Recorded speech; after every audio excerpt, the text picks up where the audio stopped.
He is a let me get this right. A dancer, designer, thinker, and optimist. And the results may vary. It's a real honor to talk to you, Maceo. It's been a minute. We know each other through poetry, but that is encompassed within this kind of within the general aesthetic that is Maceo. So we're really, really excited to talk to you. But before we get into that, how did you get involved in, let's just say broadly, the arts and being, being a producer of culture? Right. Um, so basically, how I got involved in the arts was I was a kid, and being a child has a lot of creativity already built into it. You're learning everything. You're trying to figure out how to walk. You're trying to figure out how to talk. And a lot of the toys I was given were like musical instruments or, a writing pad or a chemistry set. And that pushed me down um, the road of thinking about ways that I could be participatory in the world. And right around third grade, I wrote these series of poems called the Jelly Bean poems, and they were like these abstract, self-identifying poems with different flavors of jelly beans because I wanted to write from the voice of a jelly bean, and that was my first little poems. So I guess I would say third grade is when I started writing poetry. There's still people out there that remember those poems. Yeah, that's how I got started. Let's get started. Okay, so walk us forward. So like let's do a timeline. So I meet you, I think, waiting in line at the lounge or something like Yeah. that. So like let's go from you're writing Jelly Bean, just for my own edification here. We go from you writing the Jelly Bean poems to you're now at the lounge. You're able to cut in front of the line but not get in because there's a tiered structure there. Yeah. There's those who can walk in and get on the mic. There's those who can walk in but still have to sign up on the list. There are those who can walk to the front of the line but can't just walk right in. And there's those who can walk in, those who can walk to the front of the line but can't walk in, and there's wait in line. Yeah. So I made it to the level of, being able to go in without paying right away. Yeah. But I never got it to the point where I could just be like, I was always still waiting in line to sign up on the list. Yeah. I got to getting to the front, but I would have to show up with Darnell to get in without paying. Yeah. Yeah. And honestly, like Poetic was who helped me because I slammed with Poetic one year, and that like boosted my profile at the lounge. Okay. And then that's another level. There's a level of where you can actually co-sign others. Yeah. I didn't do that. That's a level beyond levels. Yeah, that's the next level. Yeah. So from there, I was, I wrote my first poem that I can remember in about third grade, and then I started doing. My journey was about using my poetry to like impress, girls that I liked at school when I was in junior high, and that's what I was doing in terms of like poetry at first. And then I started making music early high school, ninth grade. And then that's when it started to become a real platform for expression. And that's when I started writing about like the things that I was seeing in the world and my personal experiences as like an artist from the standpoint of using art as a vehicle to like express myself and impact the world. Yeah. So let's get. So the time I met you, that was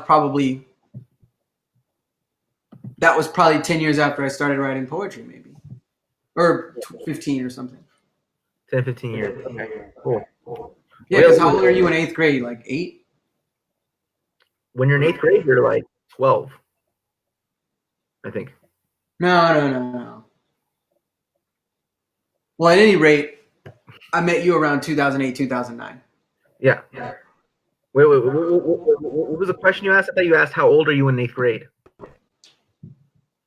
I mean, I'm just jumping around, but I was thinking about, yeah. All right, tell us. Wait. Here, you have an echo. I'm going to mute you when I ask questions.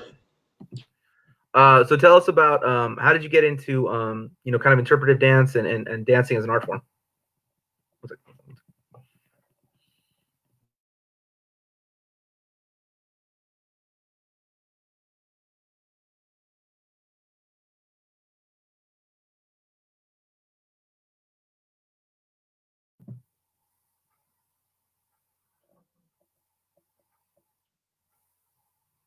Oh man, I can't hear you.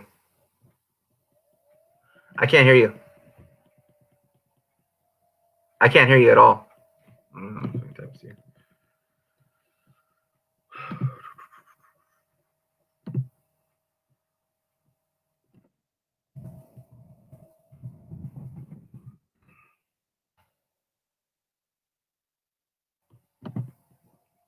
Yeah, I can't. I can't hear you. No.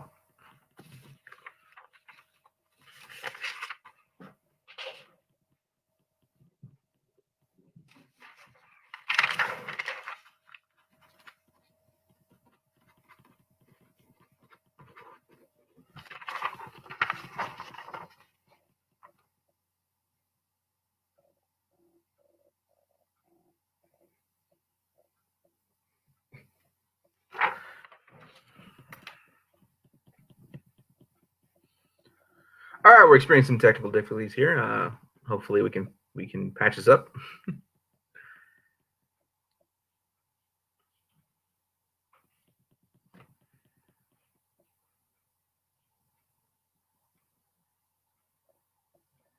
We're joined live this hour by Maceo Keeling.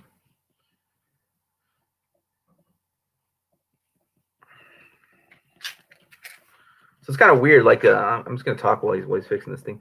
This thing with toothpicks. I don't know where this came from, but just sitting in front of the computer this long has made me like use toothpicks.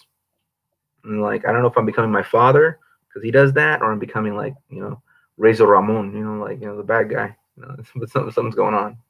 Someone with fucking toothpicks. I can't explain it. I haven't even eaten today. I need to pick out my teeth. I'm just like toothpick. Very bizarre. Oh, these habits we pick up.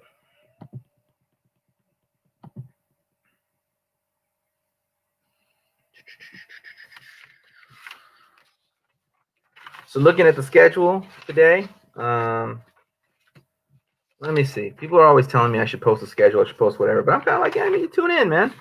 Who do we got coming up later? Got some pretty exciting people. Let's see if I can find it. So at 4 p.m. we got Ray Perez. At 5 p.m. we got Libertad Ayala. Oh, there we are. Audio is excellent. No echo. No echo whatsoever. Okay. All right. Okay. So this. We're back. All right. Sorry about that. Yeah. So yeah, we were talking about what year I started and stuff. And then basically was writing poetry all the way up until that time as like my main thing. Moved to LA to like make it as a poet, be on Def Poetry and all that. And but I was also doing photography and had already been doing dance at that time that we met. So dance has always been a part of my practice. And I did martial arts my whole life and was in athletics and ran track and played soccer. So having the physical embodiment of stuff has always been a part of what I do. Just we happened to meet at the poetry venue, so that's where we did poetry. Yeah. So tell us about dance. Dance was, I was a little kid dancing in my underwears, and my parents were playing music, and then it just grew to the point where I was trying to fake tap dance in my church shoes because they made like hard plastic church shoes, and I was trying to learn how I could be, into dance, and then got into breakdancing, and like I said, doing martial arts, and then You Got Served came out. Yeah. I was like, this is what I want to be. So I spent time while I was in LA. I was working full time, but I was still going on dance auditions and doing music videos and stuff like that while I lived in LA. Just doing that sort of working artist thing, but I had a moonlighting hustle at the corporate level. Yeah. So so before we get into some of the bigger projects that you've been involved in, uh, tell us a little bit more. I mean, because we're trying to like get preserve some oral histories of venues and orgs and presses and whatnot. Can you tell us a little bit more about the lounge and Mr. Poetic? Mr. Poetic was this kind of guy who you well, not was. I mean, he's I mean, just when I knew him, so that's why I speak past tense. To me, he was like this guy who wasn't quick to quickly let you into his circle. I mean, he was not to say he wasn't friendly, but he wasn't like all on people's all over their bullshit if they were hot on stage or they seemed like they had notoriety. He was like, sounds good. Like, are you a decent person? Do you have something to talk about? Like, sure, you can spit, but like what you're saying isn't relevant or important. So he was like a cool guy because the way that respect worked was like, if he was somebody that he was a poet's poet. I put it to you that way. He was a poet's poet. People respected his craftsmanship, and the people whose craftsmanship he respected were typically not only talented, but kind of decent people. You know what I mean? So, whereas otherwise, the average person who attends the lounge might say, I love this person because I've seen them on YouTube or on Def Poetry, whatever. I'm gonna go up to them afterwards and talk to them. Darnell wasn't a part of that. He was like, cool. He was cool on that experience. So that's one thing I always look for is the people whose work I admire. I think Jessica, yourself, particularly people who were not playing that game of, the game I was playing. People who were playing the game of I'm gonna do the LA thing and try to be all over the scene in terms of like making it about necessarily fame. Like, building a career is one thing, but like making sure that there's people who only spit at the lounge because that was the biggest stage. Actually, I didn't even really get to know you from the lounge. Mike the Poet is the one who took me around and told me all the other venues that were happening in LA, that told me to go to Lion Like, that told me to go to the Dorothy, what was it, like the Handler Theater, Stella Adler, like, and then you opened up a venue. And so it was like, it was those other places. The lounge might have been the one that all the tourists knew and that the UCLA kids went to on every Tuesday. But it certainly wasn't the only spot in LA that was bringing out poets. And so it was like folks like that were telling me where to go. And it was those places where I got to actually see what the poetry scene was like in LA, because it was more than just young people doing what is now called slam poetry. It was people that were really writing, that were really theorizing, and they were saying things that maybe weren't even palatable to that audience. Yeah. Well, I don't mean in any kind of weird way, but you mentioned don't tell me.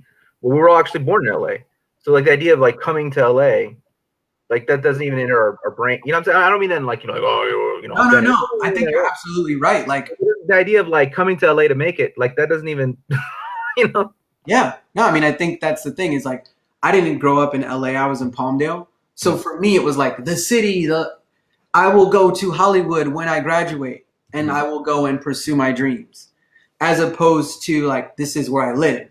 So even though I grew up in LA County, I still had like a non-native view of the city because I would like only go on the weekends or whatever, or go to see my cousins or go for family events or go when my cousins would come to town.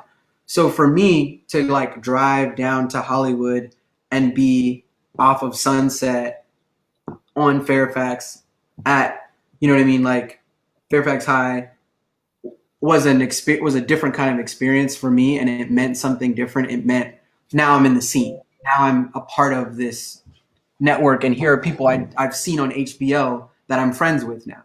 Yeah. Now, like, luckily for me, I got an opportunity to get to know these people as people. And so that sort of like washed away really quickly. But for those who were making their like pilgrimage to LA from wherever else, I think it takes a second to get acclimated to recognizing that like people live normal lives there, whatever that means. Yeah. I mean, and that was also like a big part of one of my earlier poems was this reconciliation to me of it's not LA, it's Los Angeles. And that like there was an entirely different, like as I became a resident and as I started to like get situated there a couple years in, started to feel like, oh, like, you know, I know what gentrification is. LA taught me what gentrification is. Like you can see it. And I was like, oh wow, the apartment building that I moved into was filled with a Guatemalan neighbor here, you know, with 4 kids, another, you know, Latinx, you know, Mexican family here, Salvadorian family here, black family there. And then slowly but surely, I'm seeing like Mini Coopers pop up and Audis and those same like 1 and 2 bedrooms that had like 6 people in them, 4 people in them. After I moved in, you know, like I said, a young person working in corporate America trying to make it, I'm seeing them now, you know, like other young, you know, people trying to make it that have way more income. And so like being a person of color, being a black man and seeing like the displacement, seeing like my relationship to the place, you know, it changed, like it politicized me, Yeah. you know. And I think the lounge and also being a part of the art scene in the last decade in LA, I was privileged to be able to find that opportunity. You were like the first person I had ever even heard openly talk about communism on a public microphone. I was like, who the fuck is this guy? Like, he's crazy, you know? Like I literally was like, yeah, I like this guy because he really doesn't give a shit if people like him or not. And he's like gonna sign up on the list. He's gonna say his shit, and like to this day, you really don't seem to care. I really don't care. And if people want to fight with me, they can fight with me, and they'll see what happens. You know? Like shit, like you know. When but you gotta understand, like, yeah. But I had just come from not only had just moved to LA, but I had just come out of the army. Right. So I was like, whoa, there's this person who sounds really intelligent, and they're talking about like communism, and I was like, okay, well, I want to listen to this guy. What is he actually saying? Because I had never actually had the opportunity to listen to somebody's views that were talking about that. Like you read books and stuff and you hear about things, and obviously there's this like tenor of like capitalism is fucked up, but no one actually, not no one, but very few people actually talk about anything to oppose it. They're just like, yeah, you know, it sucks. And so for me to hear somebody like just be like, nah, fuck this system was dope. It was helpful. Yeah. All right. Well, tell us about Citizens of Culture. Citizens of Culture is my nonprofit.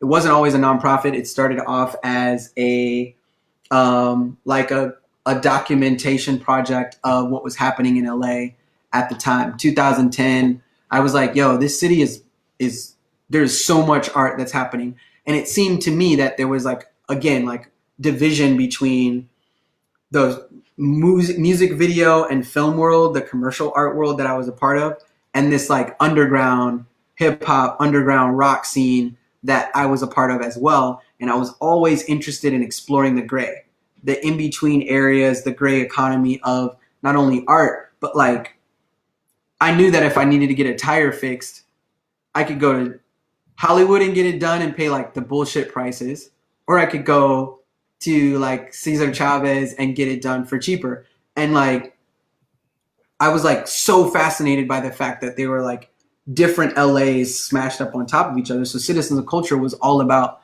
exploring the LA Renaissance from like the roots to the toots. You know, like I want to go to like Boyle Heights, you know, even in 2008 hadn't had that like huge of attention, you know, spotlight on it. And so like going to a jazz club, you know, in Boyle Heights where it's just like some college kids from LA playing because they went to Cal State LA and they were like the Cal State LA like band kids. And I was like, yo, this is tight. Like, where do you guys go to college? They're like, right up here. And I'm like, whoa, that's dope. And then, you're outside eating street food, which Citizens of Culture to me was an opportunity to like talk about that experience and to talk about gentrification at the same time. To say like, hey, we're having this really cultural rich moment, and it's not all about the people that like make it to the top. It's also about the people who are from here and stay here. And so that is like what has informed my curatorial practice, and like everything that I've done is always about what I perceive as like unpacking the complexity and the complicated nature of all of the stories that make up place and make up identity. So that's what Citizens of Culture is about. It's about critical thinking, emotional intelligence, and art and culture. So what are some of like the day-to-day, like I don't say operations, but what are some of the what are they up to? I mean, what do they do? I mean, like what's okay? So the main thing we do right now is we have courses. So we have a grief course that we are rolling out in June. We have a soft skills course, which is all about helping people negotiate the workplace and collaboration, and like speak their truth, develop a sense of confidence in their communication, and manage their time more effectively. And then I take, and that's all like for individuals. Those courses are like $125, and it's like pay what you can.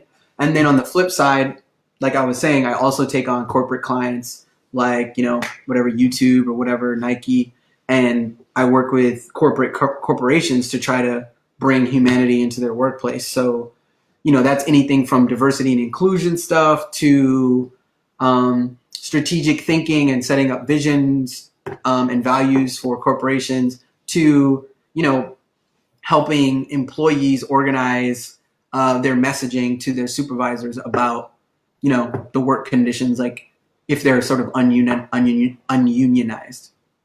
Yeah, good stuff. Good stuff. So can you tell us a little bit about you probably not gonna, if you don't want to talk about it, you just say pass, right?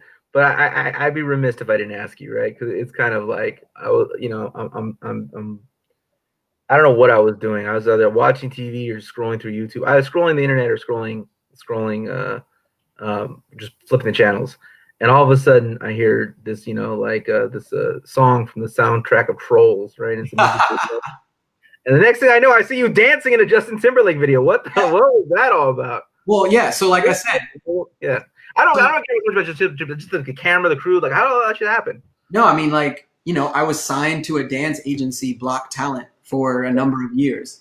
So I was actually a professional working dancer in Los Angeles with an agent and an agency and all that stuff.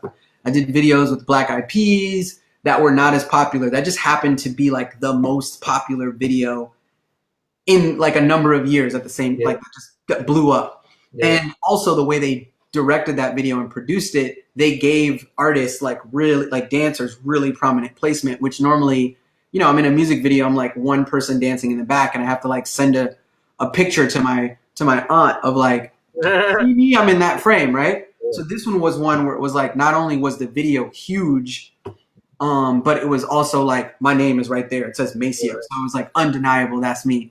And so I was like, yeah, that's him. But like, and then the name came out, yeah, that's him.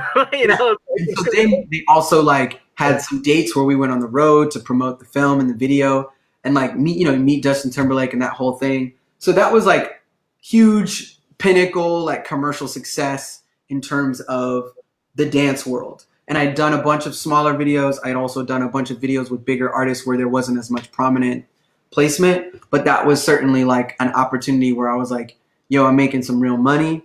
I'm also like I have high visibility, and it was fun. So in that video, like still plays. People text me and they're like, yo, every time I hear that song, my daughter starts dancing, and like, I see you and it makes me laugh. And I'm like, hey, that is the power of pop music. yeah. I mean, like I'm asking about it now. All right. So yeah, let's get to the meteor stuff though. Tell us about the Tao of Maceo. Oh yeah, I'll show. I got a copy over here. So the Tao of Maceo. Let's see if I can do this. That's pretty. Almost a little. There we go. You got it. Yeah. So the Tao of Maceo is a journal on living, and it's basically my treatise on identity, relationships, and work as it pertains to myself. So in the work I do with Citizens of Culture, the big question is, who are you? What are you here for? And how does that inform how you operate in relationship to society and people? And so in order for me to do that work, I thought, well, I should ask those questions of myself. And so that book is me looking at what it means to be in love, what it means to say I have integrity, what are my core values, what do I think my purpose is in life, what is my relationship to activism and society and profit and pay and corporations and making sense of my ethics and my values, and my relationships, and what does family mean, and is that more important than non-family, and how does what does blood buy you versus chosen family. So it's just a book that asks me to like critically reflect on who I am and what I'm about, in the hopes that it inspires other people to ask similar questions of themselves. Yeah, I want to get to maybe just a little teaser of some of the conclusions that you came to, but before we do that, I want to hear about like what was that like to interrogate yourself like that? I mean, what was? Yeah, I think one thing that I found is that there's stuff in that book that by the time it was published, it was already outdated. Like my views had developed or changed in one way or another. So one thing that I realized on a macro level is like identity and self. For me, is this always, it's an ongoing dialogue. And that was like a fundamental thing to realize, that my personhood is not fixed, and there is a plasticity and an agileness that I want to maintain in who I am, that allows me to sort of survive in a world. But it does operate around some core principles that like frame who I am. So it was like also really interesting to like read my thoughts and be like, dude, you're full of shit. That's actually not, you shouldn't do that anymore. And so like to have in black and white, like your views and then look at your behaviors is always something I'm always interested in. It's like, these are what I think I believe. This is what I say I believe in. And this is what I do. And there's always a gap. No matter who you are, they're never going to be exactly aligned. But that gap between theory and practice is one that I always want to work to increasingly shrink, which is actually what connects me, what connects art to life. If you ask a jazz musician, are you a perfect saxophone player? They're like, no, I'm not. I'm always trying to improve. I always want to get better. There may have been moments where I have perfection, or I had a perfect session, or, whatever. But in general, everyone that I know that like is working on art still has areas where they want to improve. And the same is true for me about life. Yeah. I think, it's interesting you talk about this. I mean, like, I feel like my own experience, the further apart what you say about yourself is and what you feel about yourself. I mean, like, forget even what you do, just like internally, what you say about yourself, how you feel about yourself. The further those things are apart, the more unstable you tend to be. Oh yeah. Like, going around, I'm the best, I'm the greatest, and then you're by yourself, I'm a worm in dirt, I'm an imposter, I'm going to be exposed any moment. Like, you're going to be the most unstable, unpredictable human being. Yeah, one practice that came out of the Tao of Maceo was just admitting that I'm an idiot. Like the whole point of authority in the world, the word authority comes from the word authorship. Mm-hmm. So it's like, I'm an authority on my lived experience, on who I am as a person, on my ideas, my views. And even that, the domain where I have absolute authority, there are certain questions I have. Yeah. So, you know what I mean? Like, I'm a fucking idiot. And so like, I might, if I enter a conversation with someone on Facebook or whatever, I want to bring that sense of humility, because if I'm an idiot and let's say I'm smarter than you, and if I'm an idiot and I'm smarter than you, which is, there's so many different kinds of intelligence and how we show up that's unprovable. But let's say, for example, that were true, then I still want to operate in that conversation with a sense of like compassion and understanding that we're both caught in the mortal coil, and that we're just like two idiots having a conversation at the end of the day. Yeah. Well, I think that, there's a lot of release. There's just a lot of release in that. Just like there's a lot of release in just I don't know what I don't know, and just being like, and being comfortable with that, and just like, and I literally don't know what I don't know, and I don't even know the things I don't know. There's exactly. Things that I don't even know I don't know. Yeah. In fact, given the size of the universe, there is more that I don't know than I do, and by a wide margin. Right. Totally. Yeah, it's like this is my thought. I think of Hey. if you drew circles of everything that could possibly be known by any intelligence, it'd be Mm-hmm. like, like this big, the whole screen. Mm-hmm. Right? But then there's two of us on the screen, which is like I only know what I know. I don't know what you know. So even Right. of all of human knowledge, everything that's ever been written down, the smartest people that have ever lived, that's less. What humans know, all of humanity is less than the entire universe of knowledge. And then there's just me. So I have like one billionth of a 1/8 billionth or whatever the fraction is of human knowledge, and that's only today, and that expires like every instant. And that's the human knowledge that's been preserved. I mean, That's like what I'm saying. the human knowledge has been destroyed, and the human knowledge that is forgotten, Yeah, lost to the sands of time. yeah. So it's just like you said, there's a release in it. It's like takes pressure off of me to like have all the answers, and it also gives me. I like it because it gives me space to be wrong, and in that space to be wrong, I find space to inquire and space to imagine, and then then actually have space to develop what I think is knowledge. yeah, And to me, it's like, what is knowledge if not like some fundamental assumptions that we operate from? yeah, yeah, yeah. Don't put your hand on the stove. Right. It's like Yeah.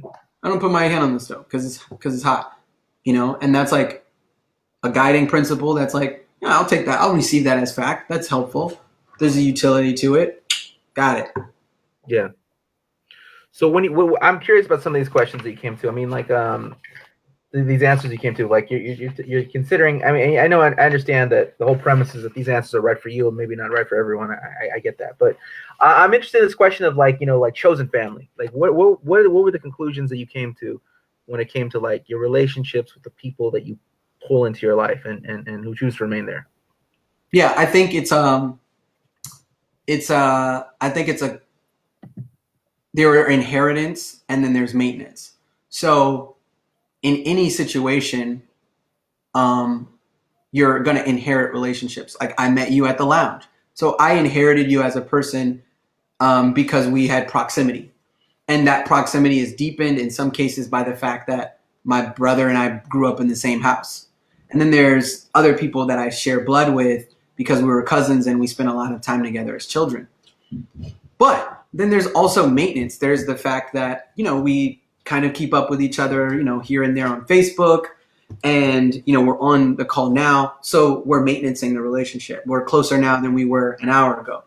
Yeah, And so between those two factors is like how I orient my relationship to people. And so I look at the relationships I'm maintaining and I look at the relationships that I inherited, and they don't align one for one. So if I want somebody in my life, I have to, answer their call or reach out to them or keep up with what they're doing.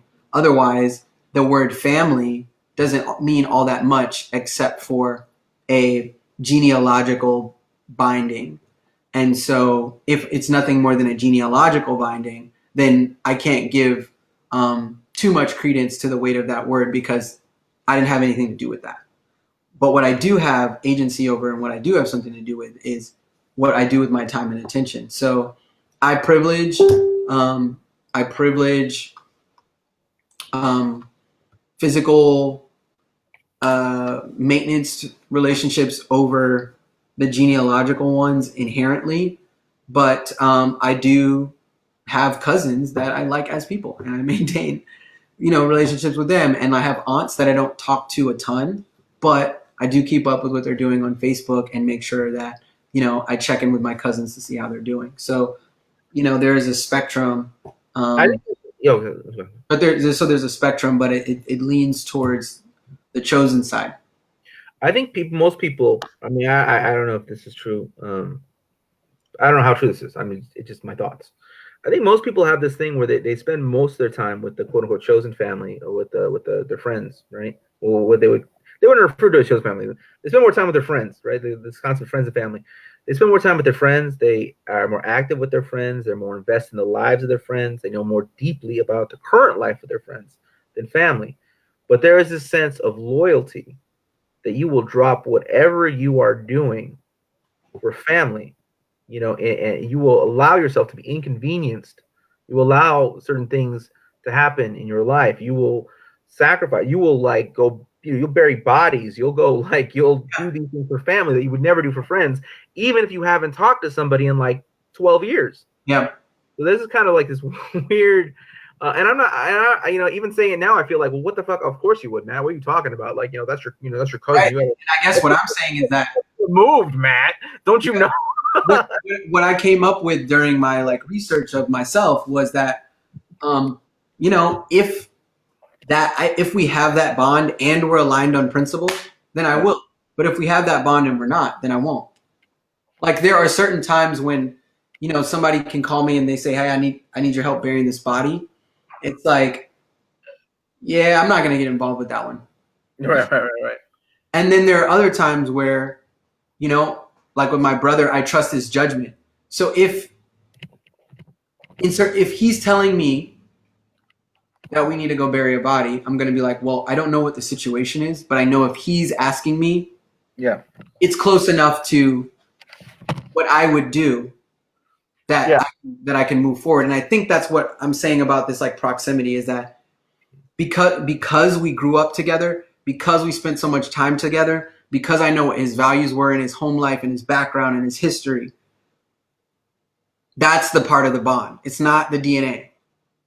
So it's a combination of emotional bond and intellectual framing, right? So it's like, well, and I'm a rational person, and I also know that we are closely connected. Yeah, and straight up time. Like how much time in the bank do we have? Right. Speaking of time, Shihan and his questions. How many Macios exist in the universe?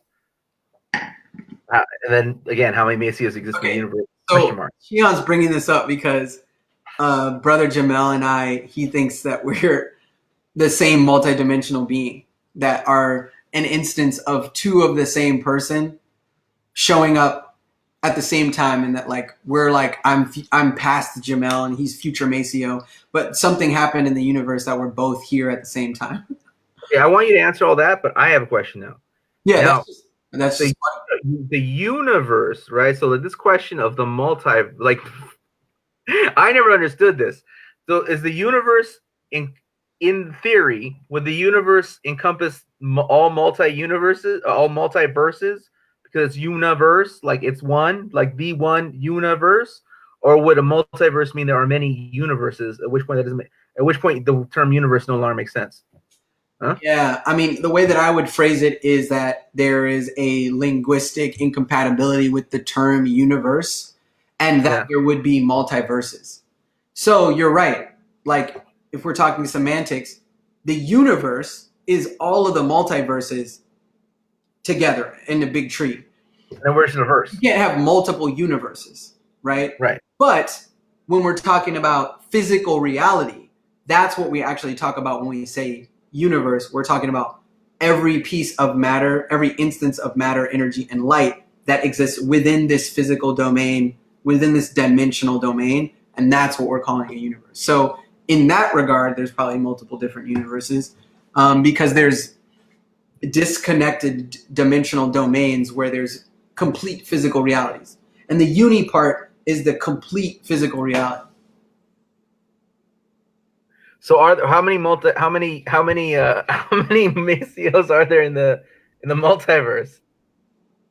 Infinite, And I think Shihan brings up a good point. I'll answer the military question as well. I think that there are as many Macios as there are living creatures on the planet, because I am reflected in all living things as life itself. Yeah. So I'm talking to myself right now, and you are also talking to yourself. But where we're different, our subjectivity is altered because of we're not in the same universe. Well, the myself that's talking to myself is shocked and disappointed in myself for allowing Shihan to hijack my interview platform. I thought we talked about this. But yes, let's go to the questions. All right. On my time, we're going to the questions now. How did your military experience inform your artistic pursuits?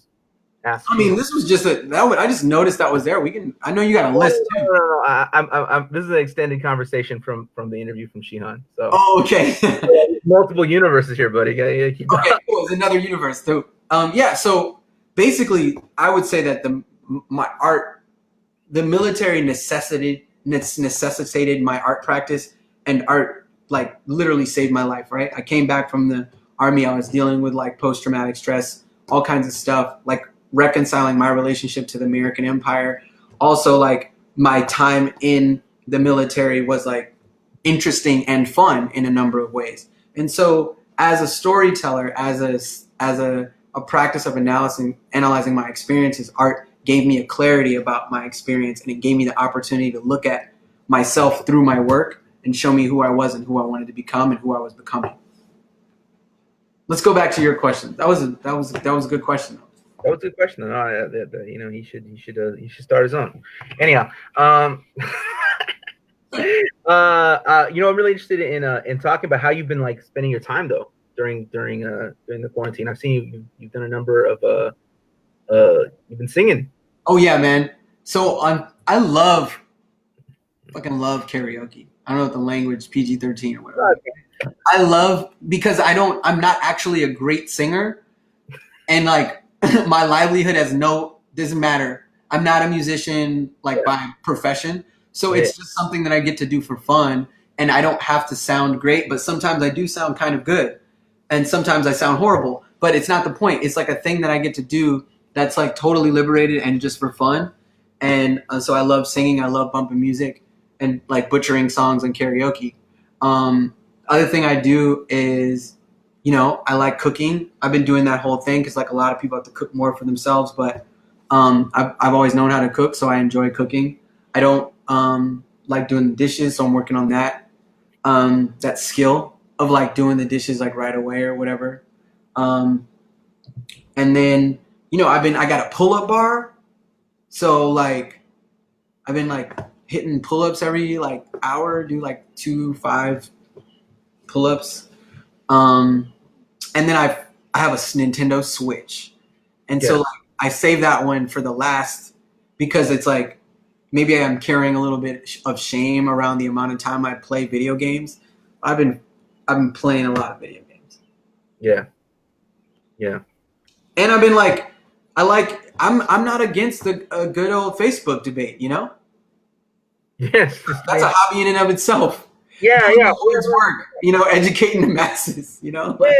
I've been getting into some Facebook tussles. It's actually weird. Some people want to like tussle. It's difficult because I'm trying to like focus on this, and some people want to fight. No, someone always wants to fight with me.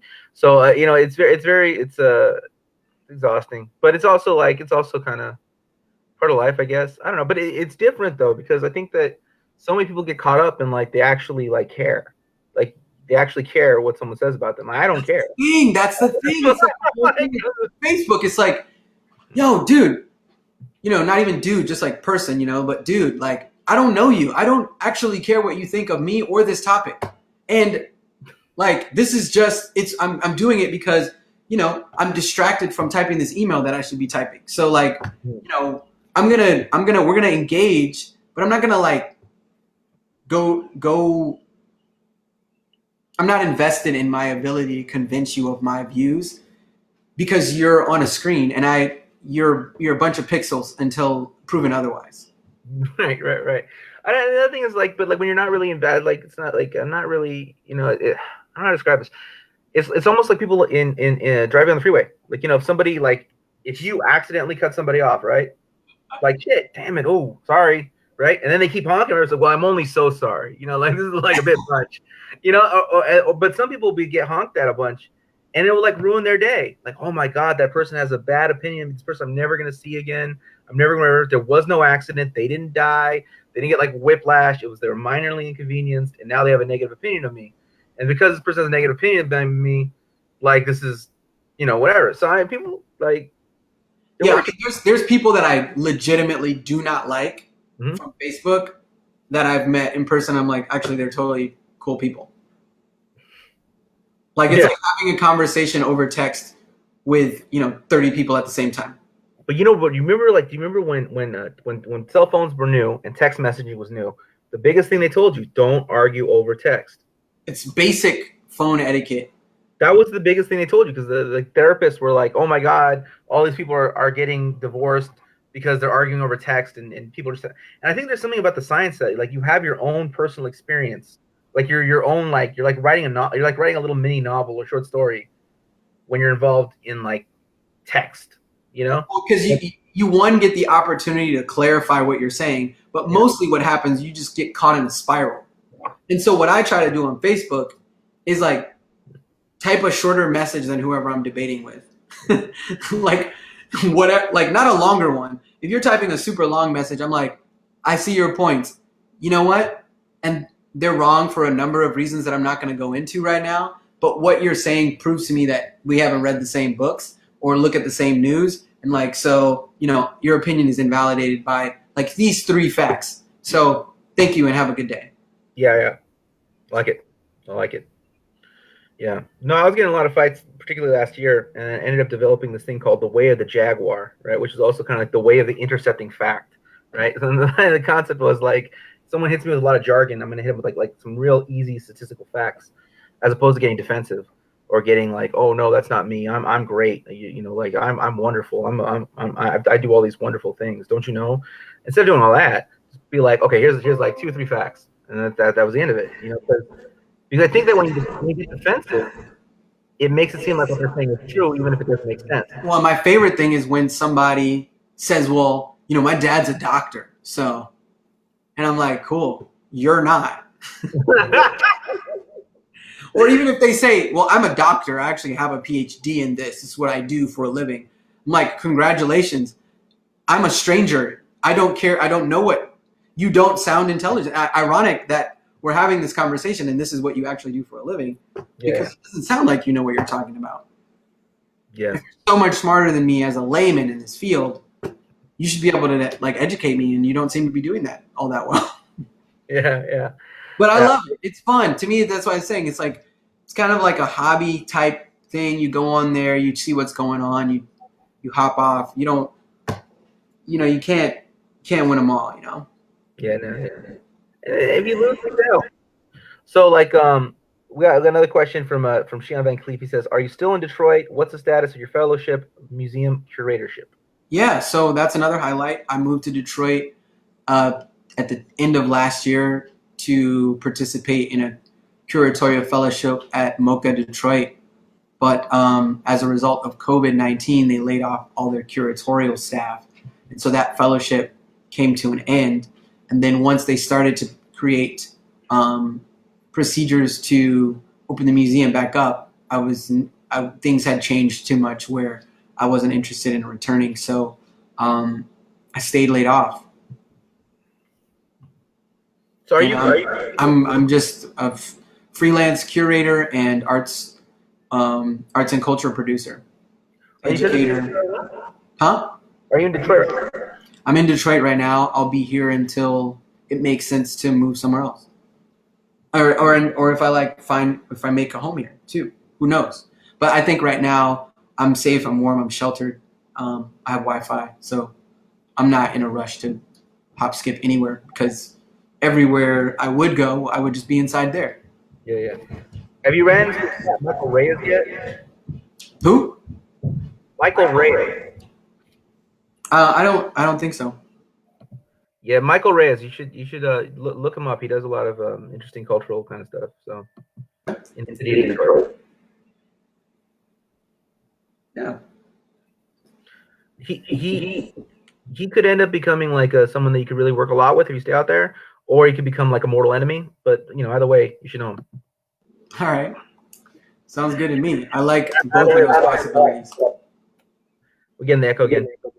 So either way, it'll happen pretty fast. So yeah. Well, give me the echo again. So just wrapping up, it's been a really great time we got to spend together. Can you tell us a little bit like where people can follow up what you're currently doing, what's coming next, and where you're going, where you're headed? You can follow me here on Facebook. Just click follow. You can find me at Maceo Paisley on Instagram and citizensofculture.com, Citizens of Culture on Instagram. And there's art and important conversations happening there. Buy the book, Tao of Maceo. If you're interested, message me or get it from any bookstore. They can order it. If they don't have it, don't buy it from Amazon. If you need to get it, and the only, like, if you can order it from Amazon, you can order it from a bookstore. You can order it from any bookstore. Yeah. Well, thank you. Thank you for your time, Maceo. It's been a pleasure, and I'm sure we'll talk soon. Awesome. Thank you, Matt, for the opportunity. Talk to you soon.